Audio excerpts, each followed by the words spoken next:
بسم اللہ الرحمن الرحیم۔ السلام علیکم ورحمۃ اللہ وبرکاتہ۔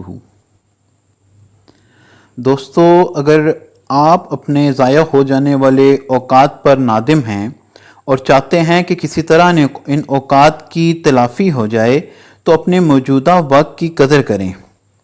بعض لوگ وقت کی تلافی کرنا تو چاہتے ہیں مگر اپنی موجودہ حالت و کیفیت کی وجہ سے یہ سمجھ بیٹھتے ہیں کہ جو کام ان کے ذمہ لازم ہے وہ موجودہ حالات میں نہیں کیا جا سکتا۔ ایسے لوگ عموماً یہ کہتے سنائی دیتے ہیں کہ یار حالات بہتر ہوں تو میں فلاں کام ضرور کروں گا۔ ایسوں کو چاہیے کہ ذمہ داریوں سے جان چھڑانے اور حالات کو قصوروار ٹھہرانے کی بجائے اور مزید قیمتی لمحات ضائع کیے بغیر ان کچھ تھوڑی سی تجاویز اور مشوروں پر عمل کرنا شروع کریں۔ انشاءاللہ آپ کے لیے بہت آسانی ہوگی۔ اگر آپ چینل پہ نئے ہیں تو چینل کو سبسکرائب کریں، ویڈیو کو لائک بھی کریں۔ نمبر 1 پہ ہے سب سے پہلے وقت ضائع کرنے والے کاموں، پھر کرنے اور نہ کرنے والے کاموں، پھر ایسے کاموں کی فہرست بنا لیں جو آپ دوسروں سے کروا سکتے ہیں۔ ایک بزرگ فرماتے ہیں کرنے والے کام کرو ورنہ نہ کرنے والے کاموں میں پڑ جاؤ گے۔ دوسرا، نامکمل کاموں کا جائزہ لیں اور غور و فکر کے بعد بعض کو ترجیح بنیادوں پر پورا کریں۔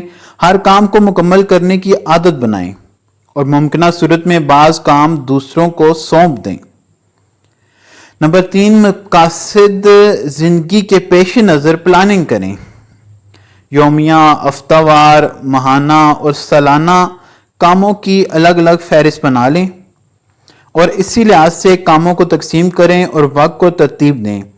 وقتاً فوقتاً اس فہرست کا جائزہ لیتے رہیں اور ضروری ہو تو کمی بیشی کرتے رہیں۔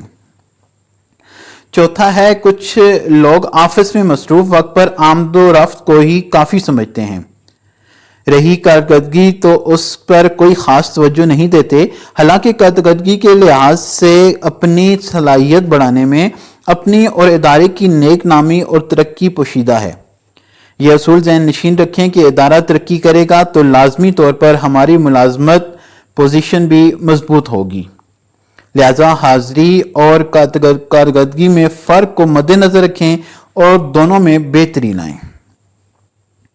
پانچواں ہے کہ کارکردگی اچھی ہونے کے ساتھ آفس میں آمد و رفت بھی وقت پر ہو تو یہ سونے پہ سہاگا ہے۔ بعض لوگ کارکردگی تو خوب دکھاتے ہیں مگر دفتر میں مسلسل تاخیر سے پہنچتے ہیں۔ یاد رہے کہ اس کوتاہی کا شکار افراد اگر اپنی روش تبدیل نہ کریں تو بسا اوقات ادارے ایسوں کی خدمات سے محروم ہو جاتے ہیں۔ نمبر 6 پہ ہے کم وقت میں زیادہ اور مؤثر کام بہتر طریقے سے کرنے کی کوشش کریں۔ شروع میں اس کے لیے کچھ تکلیف تو اٹھانا پڑے گی مگر جب کم وقت میں آپ کام عمدگی کے ساتھ مکمل کرنا شروع ہو جائیں کہ اس کے عادی ہو جائیں تو اب یہ معاملہ آپ پر آسان ہو جائے گا۔ آزمائش شرط ہے اس میں۔ نمبر 7 پہ ہے کہ اپنے بہترین وقت یعنی پرائم ٹائم میں انتہائی اہم کاموں کو سر انجام دیں۔ عام طور پر یہ صبح کا وقت ہوتا ہے اور اس کے لیے تو حضور نبی کریم صلی اللہ علیہ وآلہ وسلم نے دعا بھی فرمائی، اے اللہ میری امت کے صبح کے اوقات میں برکت عطا فرما۔ مطلب یہ ہے کہ اے اللہ پاک میری امت کے تمام ان دینی دنیاوی کاموں میں برکت دے جو وہ صبح سویرے کیا کریں، جیسے سفر، طلب علم، تجارت وغیرہ۔ نمبر 8 پہ ہے کہ office, shop, college, university, academy اور دیگر کاموں کے لیے وقت کی پابندی ریڑھ کی ہڈی کی حیثیت رکھتی ہے۔ ظاہر ہے جب ریڑھ کی ہڈی کمزور ہوگی یا اس کا کوئی مہرہ اپنی جگہ چھوڑے گا تو اس کا اثر پورے جسم پر پڑے گا۔ نمبر 9 پہ ہے کہ کام کو اپنی صلاحیت و مہارت کے مطابق انجام دینے کی کوشش کریں مگر اس کو تمام و کمال تک پہنچانے میں نہ لگے رہیں۔ عربی مقولہ ہے کہ کوشش کرنا میرا کام ہے اور پورا کرنا اللہ تعالیٰ کا کام ہے۔ نمبر 10 ہے اپنا محاسبہ کریں۔